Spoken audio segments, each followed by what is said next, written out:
Welcome to the webinar, but we went over that in training, how to get your poll workers to remember and retain what you tell them. Today's presentation is part of a series of webinars brought to you by the Certificate in Election Administration program at the University of Minnesota's Humphrey School of Public Affairs. My name is Lee Chittenden. I'm the Administrative Director for the certificate and want to thank you for joining us today. We are very pleased to have Amy Wilson from the Colorado Secretary of State's office here with us to give us some poll worker training tips. Before Amy gets started, I have a few quick housekeeping items to go over. First, we are recording the webinar and we will be sending out a link to the recording once we are finished.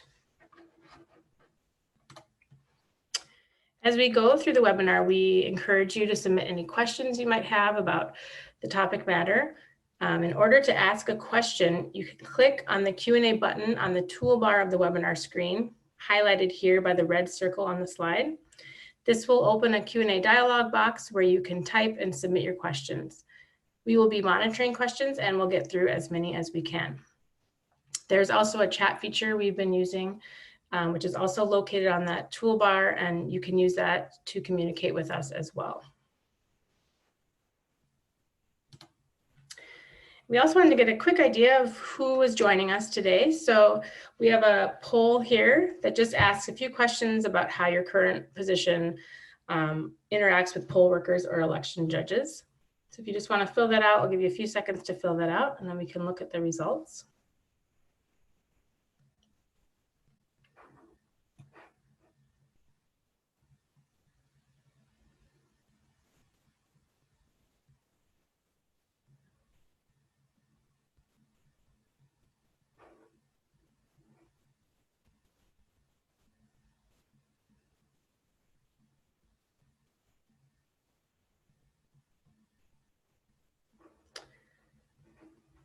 Just a couple more seconds.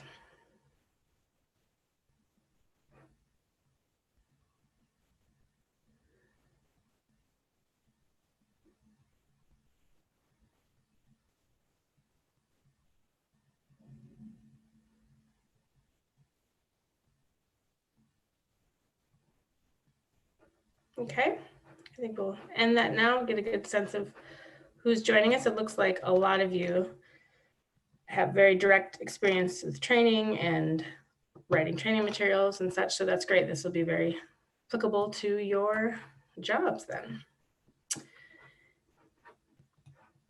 And now I want to introduce our guest speaker presenter today. Let me just get her slide up here. We are very excited to have with us today Amy Wilson.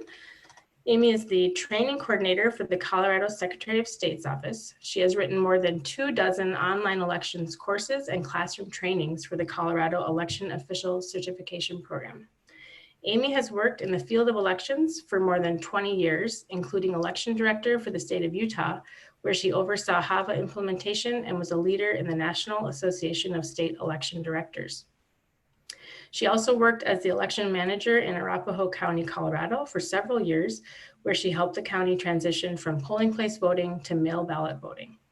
Amy is also an instructor for our certificate program here at the Humphrey School and will be teaching a course with us this coming fall. Amy, thank you for joining us today. Thank you, Lee. Just making sure you can hear me okay? Yep. Okay, great. Well, welcome everybody, and thank you to those of you who got on the chat really early on and shared with me some of your worst and best training experiences. If anybody has anything else to add, please go ahead and put it in the chat. We'll be talking about all of those. A few years ago, I was asked by a county to come in and have a look at their training program. They invited me in because they were feeling very frustrated about their election judges or their poll workers. And I'll use election judges and poll workers interchangeably today. I know everybody calls them something different, but those are the terms that are familiar to me, so I'll use those. They were frustrated that their election judges were not following what they had told them in training. They were frustrated that mistakes were being made and voters were unhappy. And they felt like they had put together a very comprehensive training program and that something was going wrong. So I went into the county and took a look at what they were doing. They showed me their PowerPoint presentation. It was 183 slides, and the county clerk would go in before training and she would record herself reading the PowerPoint slides. And there were, like I said, 183 of them. They would bring their judges in and put them in an auditorium. Turn on the PowerPoint, the voice started reading, the lights were dimmed, and judges were sleeping. They were knitting, they were reading. This was before smartphones, so I can only imagine today, they'd probably all be on their phones. And they wanted to know, how do we get our judges to pay attention to our training so that they don't make mistakes when we send them out to the polling place on election day? My response, as you can imagine, to this county was something similar to the old breakup cliches. It's not you, it's me.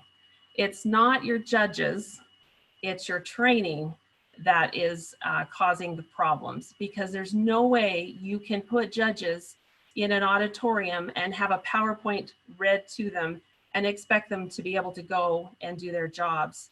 And so we were able to make some pretty major adjustments to their training and get their judges better trained.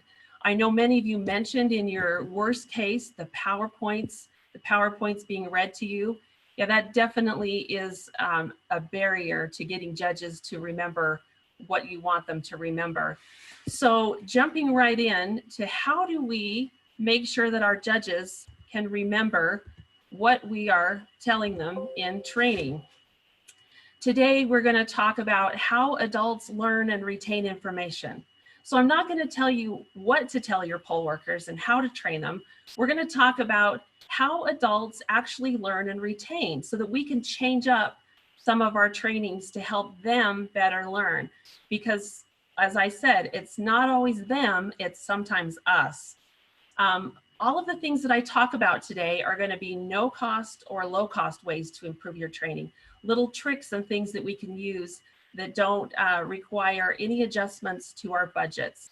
Now, I always say that with a caveat because sometimes when we do things like have more interaction, have smaller class sizes and things like that, it does take more time and maybe that does impact your budget. But I'm not asking you to go out and buy anything or do anything that's going to cause a disruption to your budget. What we're also going to do today is we're going to actually practice these things together, practice training and communication strategies that you can start using right away. So most of you on this webinar train poll workers, write manuals, recruit judges, or help with that process. But those of you who don't, if you train employees, if you train in other aspects of your life, these are all learning strategies that can help you as you train others. So let's jump right in to how adults learn and retain information. I had a handout that was given out that has a grid on it that looks like this. So if you will all get your handouts and be ready to take some notes. So we have about 50 minutes together before the webinar ends, and I hope in the next 50 minutes to be able to give you some things that you can start using right away.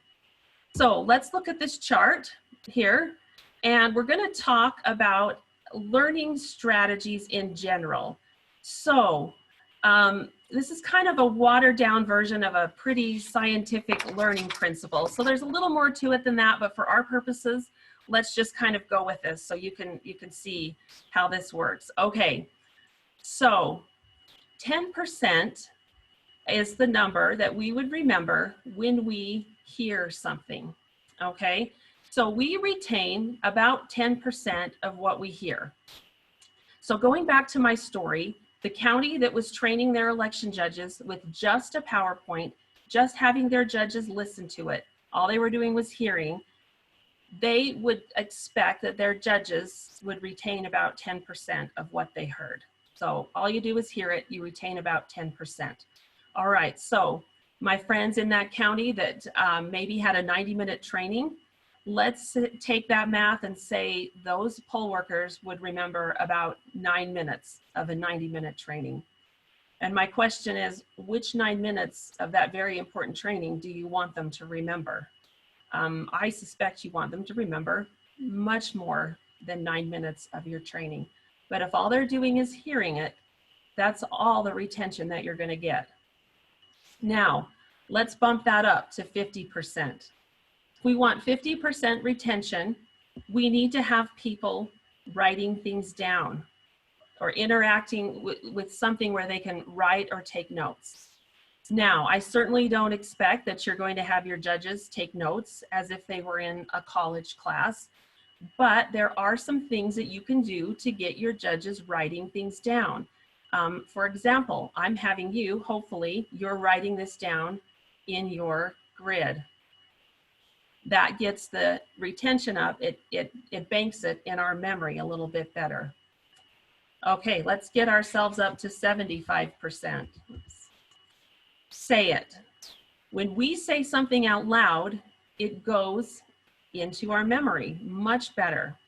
Again, there's no way for us to have our judges regurgitate information back to us and say it back to us in the amount of time that we have for training. But as we go through this webinar, we're going to talk about ways that we can get people talking to each other and interacting so they then say out loud what you want them to learn and remember. Okay, I'm going to give you guys a chance to guess the next one. If you'll open up your chat boxes, what do you think has to happen for us to get to 90% retention? Aha, here they all come. Do it. Do it, practice it, act it out. Exactly. Good job, everybody. Do it. That's role play, practice, act it out, any of those things. Yes, teach it themselves. Interesting though, that only gets us to 90% retention. So we can do all of these things and we still have that little bit where we do not get perfection. And that's where our manuals come in and teaching people how to find the information. But as you can see, the more we can get the participants involved in our trainings, the more retention that they get.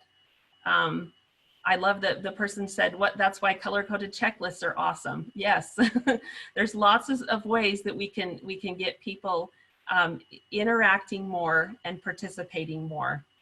So I'm going to have you humor me for a minute here. Normally, if I had you in a classroom, I would say, turn to your neighbor and explain to them the concept that I just taught you. But since I know that you're all by yourselves this time, what I want you to do is role play yourself as if you are teaching what I just told you to somebody else. So I'm going to give you about 30 seconds to role play teaching what I just taught you.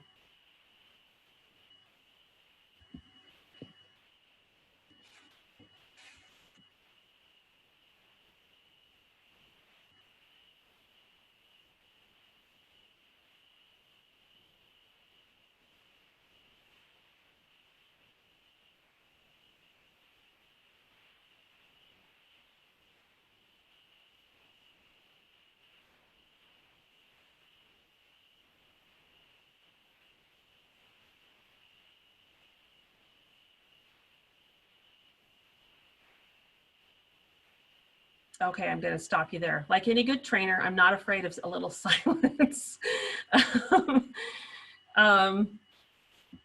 Yeah, so how did you do? Was it hard? Were you able to say and maybe role play to yourself what we just went over? You can write in chat, how did you do? Was it easy? Was it hard? Did you have to look at your notes?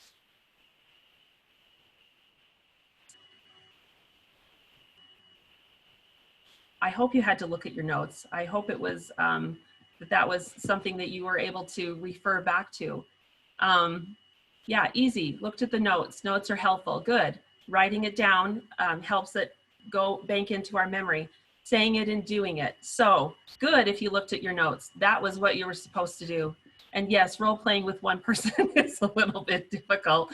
So thank you for humoring me on that exercise. But as we go through the class, I'm going to go back to this and talk about how we can do some of these in our trainings, make our trainings more effective, and the reasons why we need to make our trainings more effective. Okay, so let's go on to talk about how adults learn and retain information. And we'll keep referring back to our hear it, write it, say it, and do it as we go through this. You might see in your handout this very,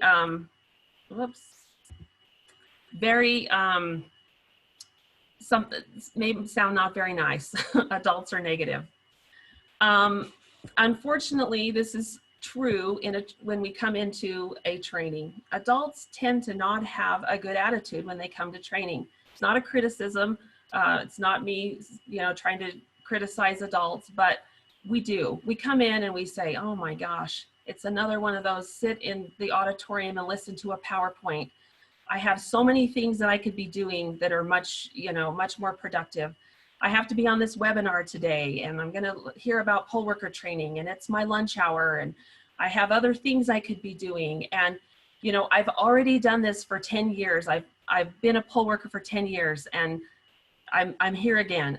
That's a lot of times what's walking into our room. And again, it's not a criticism, it's something we have to deal with in reality. So how do we deal with adults coming into our classroom that may not want to be there, might not be their first choice? I love those though that come in and are so excited to be a poll worker, and some of them who aren't. I always start with a negative question. Those of you who were on the webinar early saw my question. That was, what's the worst training you've ever been to and why? Sometimes it's nice to get those negative things out in the open. So with my poll workers, I might ask a question like, what's the most frustrating thing about your job? Especially in today's world that we're dealing with a pandemic, your poll workers are probably coming in, they're nervous, they might be scared. They probably have a lot of questions about what's going to happen and what's going on. I would say get that out in the open. The first thing, ask them, what are you worried about this coming election? The thing about doing that is a trainer trick is that you don't have to solve all of their problems. But sometimes if you have a flip chart up and you flip chart all of their concerns and tell them that we're going to deal with that today during the class, that helps to them to kind of go, okay, this trainer is aware of what my concerns are and what I'm scared about, and that they're going to be addressed. And that lets down their guard and lets learning happen. So I would say always get some of that stuff out in the open, especially now. I know we're all dealing with a lot with the coronavirus and the what ifs and what's going to happen and how are we going to be training our poll workers? Are we going to be online? Are we going to be in person? What's the world going to look like? But I would just suggest getting that out first thing. The next thing, and I think most of you hit on this early on in our chats, is that adults like to be in charge of their own learning. We like to participate. We don't want to be talked at. We want to be included in the conversation. And that is something that adults definitely need. Adults are also clock watchers, okay? If you walk into a classroom and their PowerPoint presentation is printed out for you and there are 183 slides and you have a 90-minute training session, I guarantee you most of those poll workers are flipping through your slides and thinking, how on earth are they going to get through 183 slides in 90 minutes? That's like 2 slides per minute at least. And you start to think about how long this training is going to be. So how do we get over that barrier with our poll workers? That is something, a trainer trick is always keep an eye on your time. One of the first things I did in the webinar is look at my clock and realize that we have 50 more minutes. And I acknowledge that out loud to you so that you know that I know what time it is and that we are going to get out on time. And that if for some reason in your training classes, if we aren't getting out on time, if we're going to be running behind, that I acknowledge that. Hey, we have 10 more minutes. Hey, we need to take another few minutes to get through this material. Be forthright about that, because when adults are watching the clock and trying to figure out how soon training is going to end, they aren't paying attention and they aren't learning. So that's one thing that we can do as trainers. This comes from one of my favorite professional trainers, Robert Pike, and he talks about that there's a limit that we can sit and remember and sit through a training. So he calls it the 90-28 rule, and this is something that I use in my trainings all the time. And the rule is this: you cannot sit and listen and participate in a training for more than 90 minutes without a break. At 90 minutes, our brains are done. They're off. We've got to have a break. We cannot handle anymore. So if you are doing a 3-hour training, you need to have at least one break in there. Now, having taught this class many times over the years, I always get pushback on that. But Amy, if we give our judges a break, they won't come back in time. And then it's 10-minute break, then it's 15, then it's 20, and it just goes on. And I get that. One trick that I've used in the past is give the judges a little ticket that has their name on it. And when they come back on time from break, it goes in a hat and I start drawing out for prizes. So everybody's got, cups with their county name on it or some other little trinket. You would be surprised how people will come back if they know their name's going into a drawing for, a county t-shirt or whatever it is. But there are things that you can do to make sure that your judges get a break without having it disrupt your training and just taking the plow through method, because that oftentimes stops the learning when you need it the most. So that's our 90 minutes. You can't go more than 90 minutes without a break. Every 20 minutes, you need to change the pace of your training, okay? Changing the pace means sometimes I'm talking very excitedly about a topic. I'm talking about how great it is that we are voting and that voters are coming in and that we have so much participation and turnout. And maybe I'm very excited about that. And then other times I might need to slow it down and talk about how we process a voter who comes in who has a disability, or another topic where I need to slow the pace down a little bit and talk. And what that does for the brain is it keeps from the monotone that somebody mentioned in their worst training early on in the chat. It keeps it fresh so that our brain, if for whatever reason we're zoning out, that a change of pace will kind of keep us engaged and listening. So we change your pace about every 20 minutes. Okay, open up your chat boxes for this next one. What do you think has to happen every 8 minutes in a training? What has to happen every 8 minutes? Ask a question, a joke, question. Good. Engage the audience, participation, some kind of engagement. Excellent. All correct. Every 8 minutes, you have to have some kind of interaction. Now, that sounds terrifying. Every 8 minutes, some kind of interaction. Well, it doesn't have to be talking. It doesn't have to be speaking. Let me give you a couple of examples that I've used. We've already used in the class. Okay, write something down, circle something, put a big star by something, turn to your neighbor. One of the best things that I used to do in my poll worker classes is say, turn to your neighbor and one of you role play a greeter judge and one of you role play a voter. Go, you've got 20 seconds.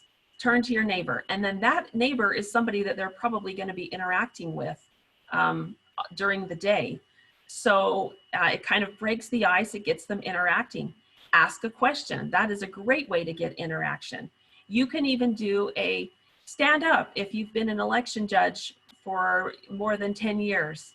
Stand up if you've worked for more than 15 years, getting people standing up.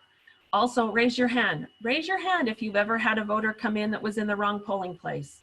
Okay, that is interaction. So there's, and participation. So there's things that we can do that are quick that get participation or engagement every 8 minutes. So what have we already done on our webinar today? We've had a polling question. We've had write it down. I've asked you to role play for yourself. I've asked you to participate in the chat.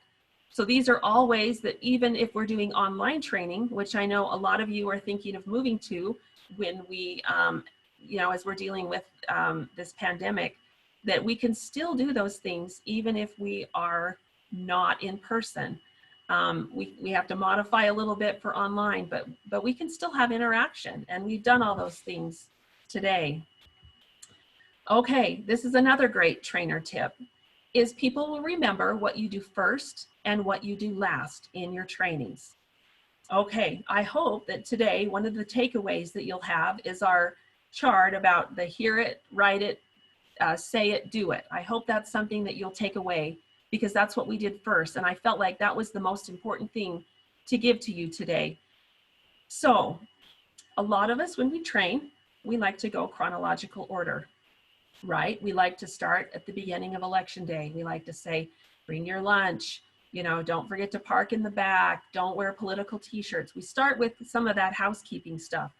I would suggest that for the purposes of getting your judges to retain information, that you start with the most important thing that you want them to remember first, because all that housekeeping stuff can be done after a break or, anytime, or referred to a written document. So what might be one of the most important things that your judges need to know this year? That depends on you, but we are looking at some major changes to the way we run elections because of the coronavirus. So that may be something you want to get out of the way right away, is training on, there may be some new procedures or things that have to happen that are different because of the situation. And you may want to, right out of the gate, get your judges trained on what that is, because I guarantee you they'll be worrying about that. You also may be making some changes to your training because you are a state that's primarily polling place and you're moving to mail ballots. Some of your judges may be changing duties. That might be the best place to start, is what's new? What are new things that are happening?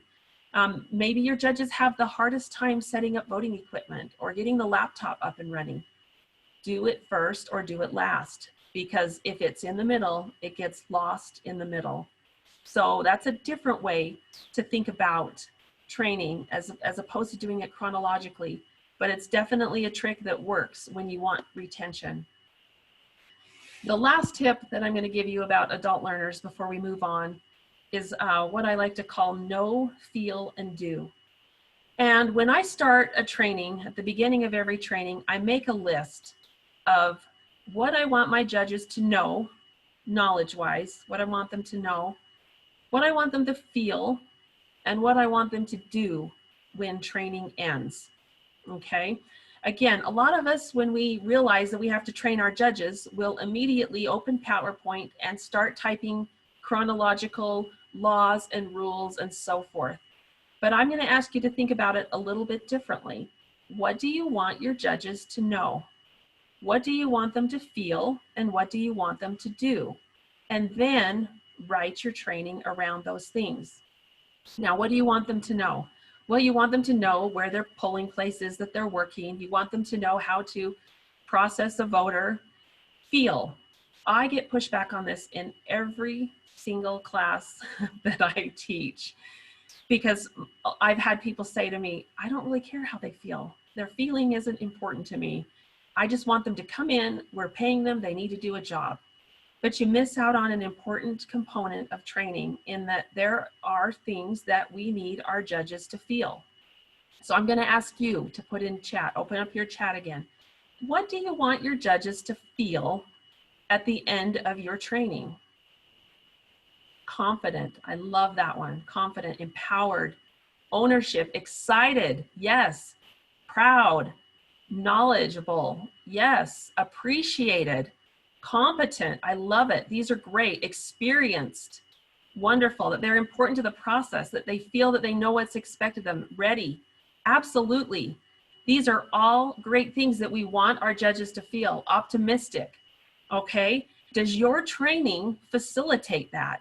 Do they walk out of there going, man, I learned so much. I know how to do this. I didn't just get a PowerPoint read to me. I actually got to talk, participate, and do what I am supposed to do on election day. And I am excited. And then they go out and tell their friends what a great training they went to. And then you have people calling you in the perfect world who want to now be your judges because you have made your judges feel so great and ready to go. So then what do you want them to do? Well, you want them to set up the laptops. You want them to set up the voting equipment. You want them to be able to handle a voter who comes in and who's in the wrong polling place, whatever your procedures are around that. So yes, all of those things we have to cover in training, and we have to cover them in a way that gets participation and gets that retention up as high as we can, hopefully 90%. Okay, so we've talked a lot about interaction, and I know one question that is probably on your mind is, you're telling me that I need to get my judges participating. You don't know my judges, boy, they will, they will take over my class if I turn it over to them. So my next tip is don't fear audience participation. It is very scary when you ask a question or you turn something over because you don't know what kind of answers you're going to get. Another quote from one of my favorite professional trainers, Robert Pike: the only thing that lecture ensures is that I'm talking and you're not. So again, learning isn't taking place if I'm talking and you're not. Okay, chat again. Why are we afraid of audience participation? What keeps us from wanting audience participation when we're up in a room training? Questions we aren't prepared for, loss of control, maybe not knowing the answer. Yes. Detours, time wasters, criticism. Very good. Yes. Spending on 10 minutes on a question that nobody else has. Questions are, the training goes over because somebody wants to tell a story. People are going to get things wrong. Yes. Incorrect information going out. Partisanship. Yes. All kinds of things that can and do go wrong when you're getting audience participation. So let me give you a couple of things that you can do to get audience participation without disrupting your whole class and feeling like you still are able to be in control. Those of us who've trained a lot of judges know there's always that one in every class that wants to tell stories, take over, talk about what if, you know, and go off on a tangent. So let's talk about how we can kind of rein that in a little bit.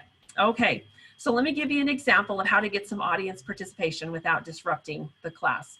All right, let's say that I'm a state like Colorado that has a lot of options for voter identification. There are a lot of things voters can show as ID when they come in, okay? So if I'm the trainer, I could put up a PowerPoint slide that says, here is the list of all of the acceptable forms of identification in Colorado that you could accept at your polling places. And I could read the PowerPoint to them one by one, 20 of those things. Okay, so we know from the beginning of the class that they are going to retain about 10% of what they hear. All right, well, in my state, that might mean they remember driver's license is an option for voter ID. Okay, so here's another option that we could do. Okay, so we could say, let's talk about the types of identification that are acceptable in our state. All right, I'm going to give everybody 15 seconds or whatever to write down every type of ID that you think is acceptable for voting. Go. I'm going to have a timer on my PowerPoint slides, and I'm going to give them 15, 20 seconds, whatever, to write it down. Okay, then I'll stop them. And then I'll say, turn to your neighbor. Turn to your neighbor and compare your lists. And hopefully you had some duplicates. Maybe your neighbor got some you didn't, and you guys can talk about it, okay? So now they're interacting with each other. Now, do you think that they might have some wrong on there? Do you think they might have put some that aren't acceptable ID, or that they, you know, forgot some? Yes, they probably have gotten it wrong, but that's where you come in and you make sure that you correct wrong information. So I would then flash up on the slides flash up on the slides that the list of IDs and have them comparing what they wrote to what is the actual acceptable forms of identification. That way they have written, they have said, and you have corrected wrong information. The other way you could handle this would be dividing people into groups. Again, this is assuming that we're in a classroom situation, that we're able to do that at some point. I like to, when I train, have these, I know this is backwards because of my camera, I have these table numbers, and I got these card holders that from a restaurant supply place, and I have table numbers, and every judge that comes in or participant, I have a dot with a number on it on their manual or handout. And oh, it's showing up straight, it's just backwards for me. I have a number on their handout, and that way I mix them up with people that aren't their friends that they come in with, so that they get perspectives from people other than people that they know. So I mix them up, okay? So if I have my judges in a group situation in a table, another way that I might handle that is I'd say turn to page 25 in your manual and look at the acceptable forms of identification in your manual, okay? I want one person at the table to read those to all of the others at the table. And then I'm going to go around the room and kind of rapid fire and call on each table and have you yell out one identification that's acceptable. So I would give them a few minutes at their table to read to each other. And then I'd start saying, table 3, give me one. Table 2, give me one. Give me one.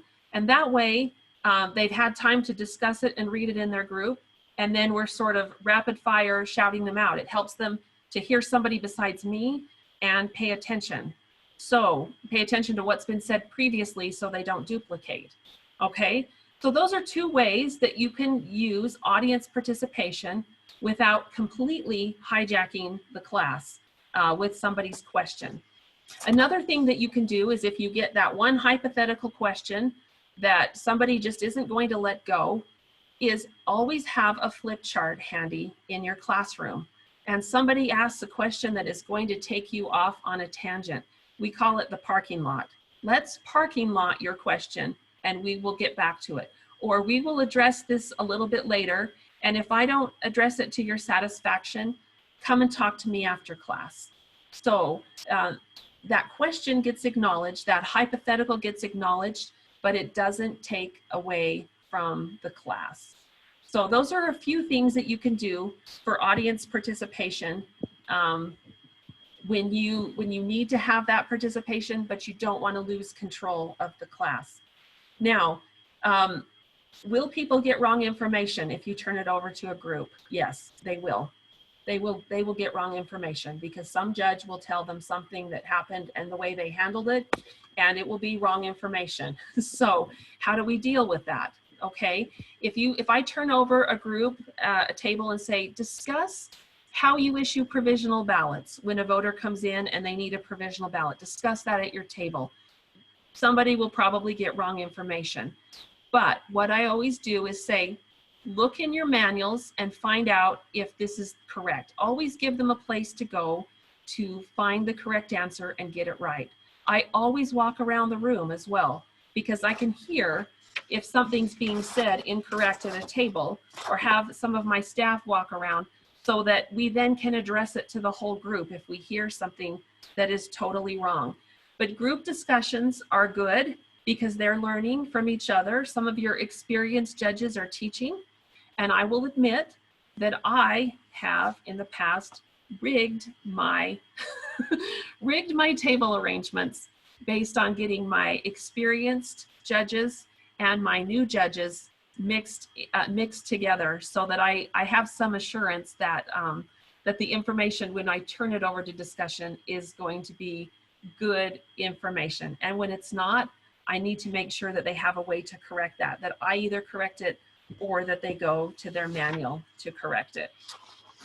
So a lot of you in your trainings use with for audience participation, you have a task that they have to do, and they have a checklist, and one of them reads it to the other while the other one performs the function. That's also very effective way to get that retention and bank that in the memory. Okay, I'm going to go ahead and move on. We are about 20 minutes out, and I know that there are some questions coming in, and I want to go over one last principle. I'm gonna jump through that. Chunking. This is also in your handout. We're going to need your handout here in just a minute. Chunking allows us to deal with a few large blocks of information rather than small bits and pieces of information. Okay, what in the world does that mean? Chunking allows us to take something that is a huge task, it has many, many steps, and chunk it down into bits and pieces that we can understand. Okay, so we're going to try a little exercise here, because I know in a lot of your trainings, you have 27 simple steps to process a voter, right? So if we have a lot of processes in elections that are 27 steps, or 15 steps that have to happen, and they all are important and they have to happen. But we need to be able to break those down in a way that people can understand and remember. Okay, so get your handout out. I have another activity for you that I want to do. What I'm going to do is I'm going to put up a series of letters. And I want you to look at the letters for I'm going to give you about 8 seconds. Look at the letters, and then I'm going to switch them off and see if you can remember what you just saw. Okay? And you'll write them down in your handout. Ready?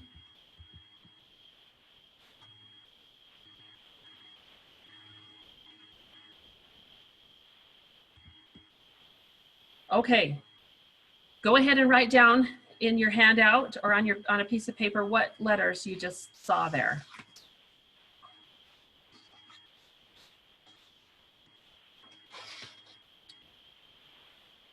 Okay, how did you do? Do you think you got them all? I'm gonna guess no. I got an UGG in the chat. Oh, some of you got them. Okay. All right, I'm gonna do it again. Let's try it again. I'm gonna give you 8 seconds and see if you can get them this time. Ready? Go.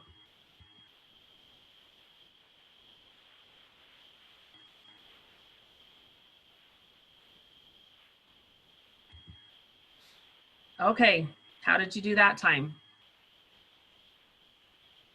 Better? Hopefully not worse. Got it. I have some of you that have great memories. Yep, got it. They were all the same. Yep, good job. They were the same. What was different the second time? They were chunked into things that are familiar to us, and that helps us to remember a long string of letters, a long string of information, because they're chunked. Now, I hope you're not too familiar with LSD, but that's something that is these are common things that we hear. When we're doing our training and we're trying to train people to do something, we need to make sure that we're breaking it down into small pieces.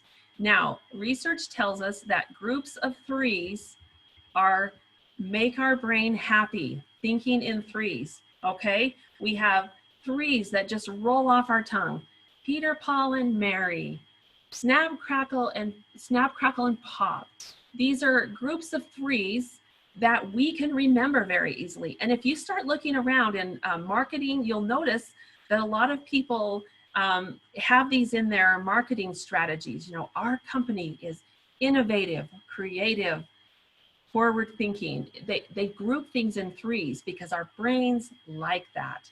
Okay, so let's talk about this in elections, because as I said, we all have that process that's 27 simple steps to doing a task. Now, how do we chunk that down into threes?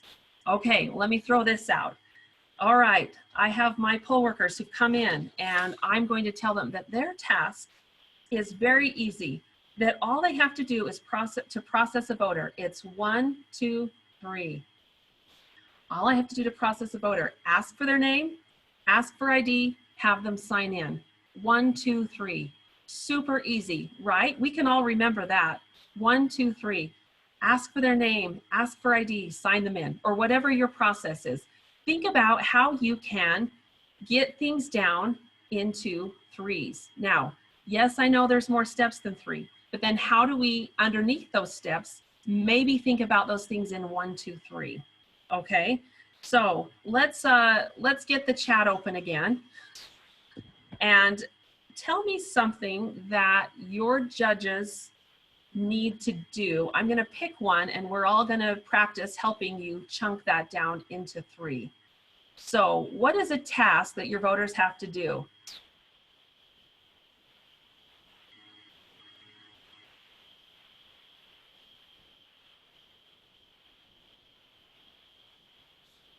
Okay. I'm going to tackle this one from Rich, open the voting equipment. Okay, let's help Rich. And we're just being hypothetical here. So let's help Rich chunk opening voting equipment into 1, 2, 3. All right. And go ahead and put him in chat. Let's help him out here. Plug it in, type the password, hit open the polls. Good. Unpack, assemble, open. Open, unpack, set up. Good. These are great. Good. 3 types of voting equipment. Yeah, that's excellent. Set up check-in area, ballot table, voting equipment area. Good. Open case, plug in, zeros tape. I love these. They're just rolling off my tongue, right? Our judges can do that. You know what? I can unpack, verify seals, run zero tape. Yeah, 1, 2, 3. I got it. Great. I hope you all have your chat up and that you can see these. Turn machine on, run report, run zero tape. Good. 1, 2, 3. It's as easy as 1, 2, 3 to open up your voting equipment. Okay, great. Somebody else had put in provisional ballots. Those of you who have provisional ballots in your states, let's chunk a provisional ballot. What's a 1, 2, 3? Oh, you can only see your own messages. Okay, sorry. I'll try to read them as best that I can. Let's chunk provisional ballots. A 1, 2, 3.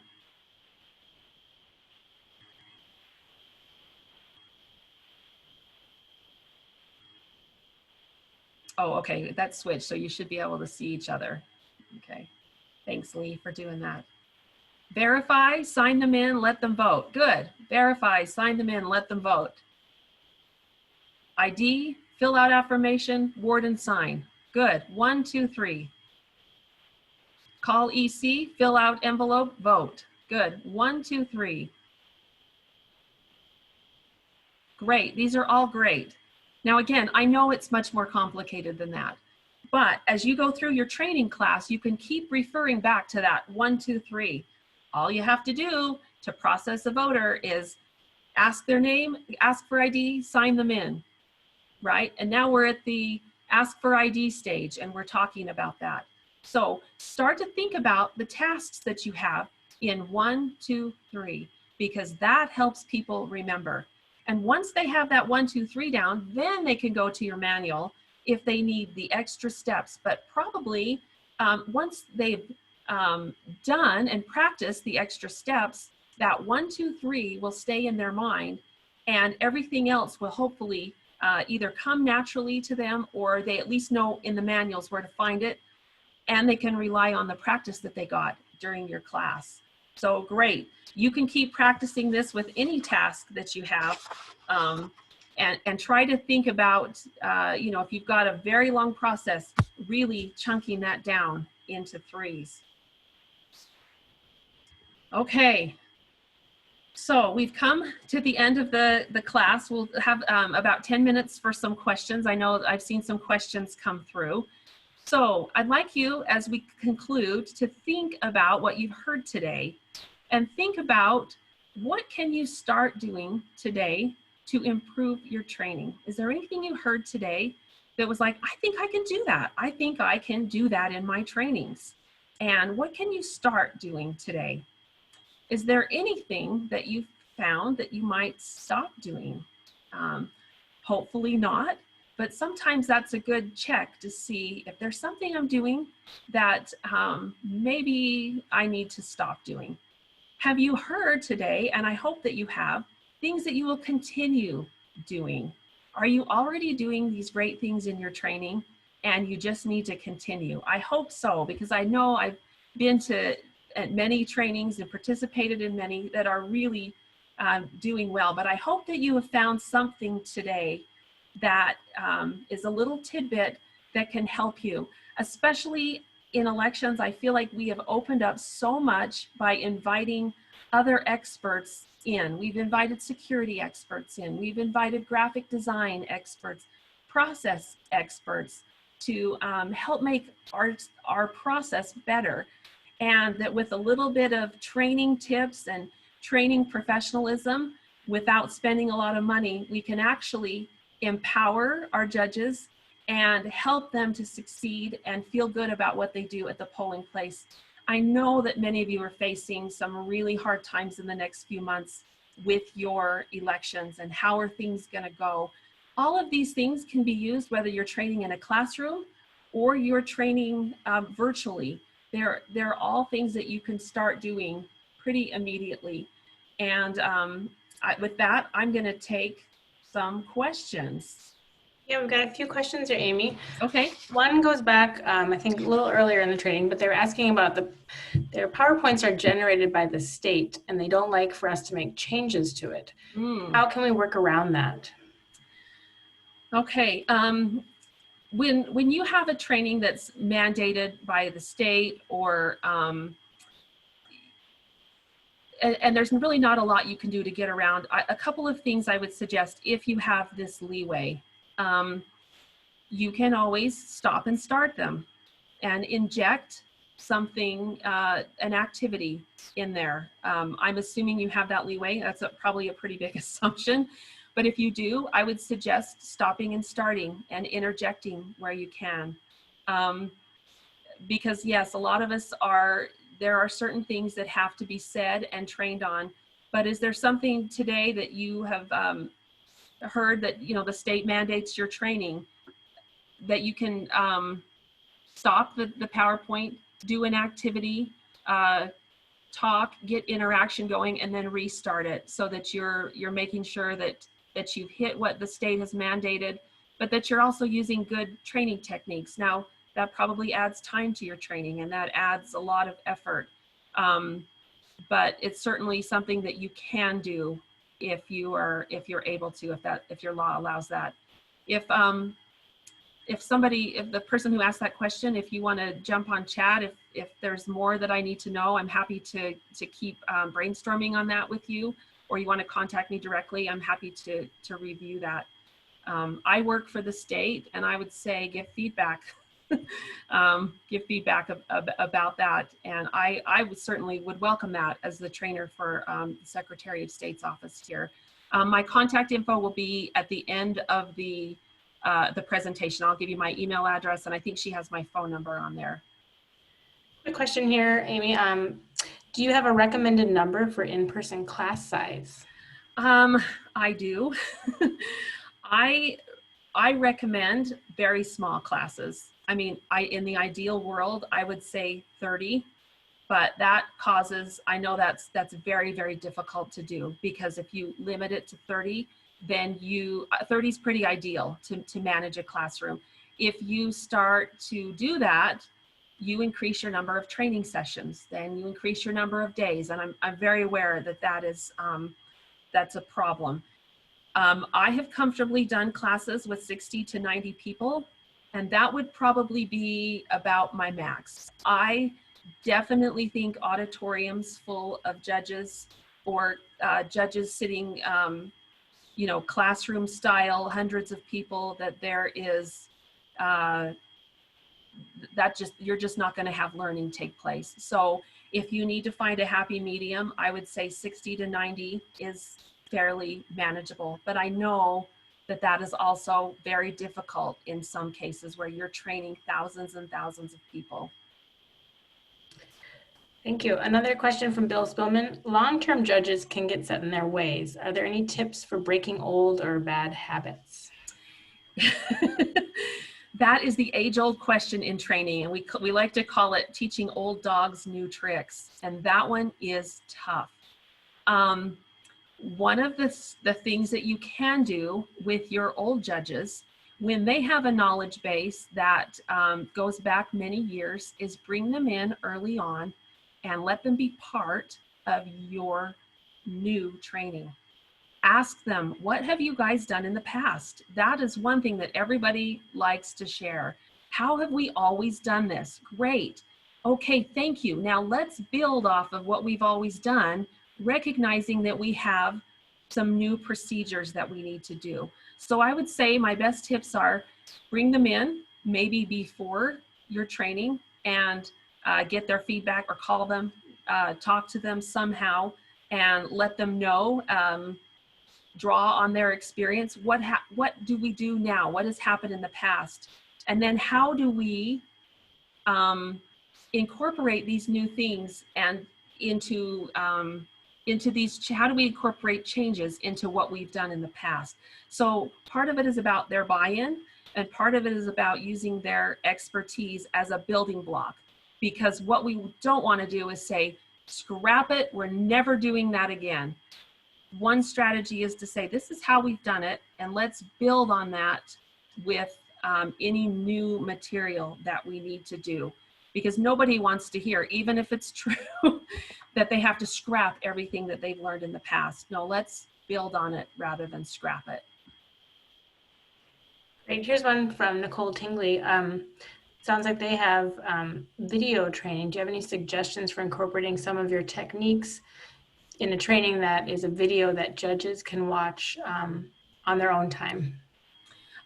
If you have a video that judges can watch on their own time, yes, one of the things that you can do is give them a handout along with the video that has some blank spaces in it. I did that a little bit today, but that makes sure that as they're watching the video, that they're following the handout or the manual or whatever you can give them to, and they have to fill in the blanks. Even if you're doing a video and you say, okay, there are 3 things that you have to do when you check in a voter. Now go to your handout and write this down. It gets the judges interacting a little bit with you while you're not live. So that is one thing that I would suggest is, what can you do to get them writing things down? You might also ask them to, as you're saying your 3 things, for example, say it along with you. You know, I know it sounds kind of hokey, it sounds kind of childish, but sign them in, ask for ID, give them a ballot. You can keep repeating that over and over, and you can have them say it along with you. So just think about those things that they can do while they're watching a video that they can write or they can say out loud when you're not live. Okay, maybe one more question here. Is it appropriate to address problems that happened in previous elections at a training? Is it appropriate to address problems that happened in a previous election in training? Yes. I would say do so without embarrassing anybody or with caution, but stories are very effective ways of communicating a message. So if you had a problem with a judge not bringing supplies back in a timely manner and something happened, you can use that story as a, kind of a taking a step aside way. This happened, or a story from another jurisdiction. In another jurisdiction, the judges stopped and got dinner before they brought the supplies back, and the sheriff had to go out looking for them. And it was, all of the things that happened. I would say yes, stories in that respect are very effective, especially when you can when you make sure you remove the people or person from the event and use that to communicate a message. Great. Thank you. We are pretty much out of time. If we didn't get to your questions, we will make sure we email you and answer them after. And I just want to share our contact information for you all. And one note, we do have another webinar coming up on May 5th with Amber McReynolds. We'll be talking, she's the CEO of Vote at Home. So that's very timely. And here's our contact information. There's Amy, if you want to email her, have any other questions, I'm listed there as well. And if you have any questions about our program, feel free to contact us. And Amy, just want to thank you so much for your training today. It was excellent. And again, if anyone has any questions, please let us know. Thank you, everybody. Happy training. Thank you.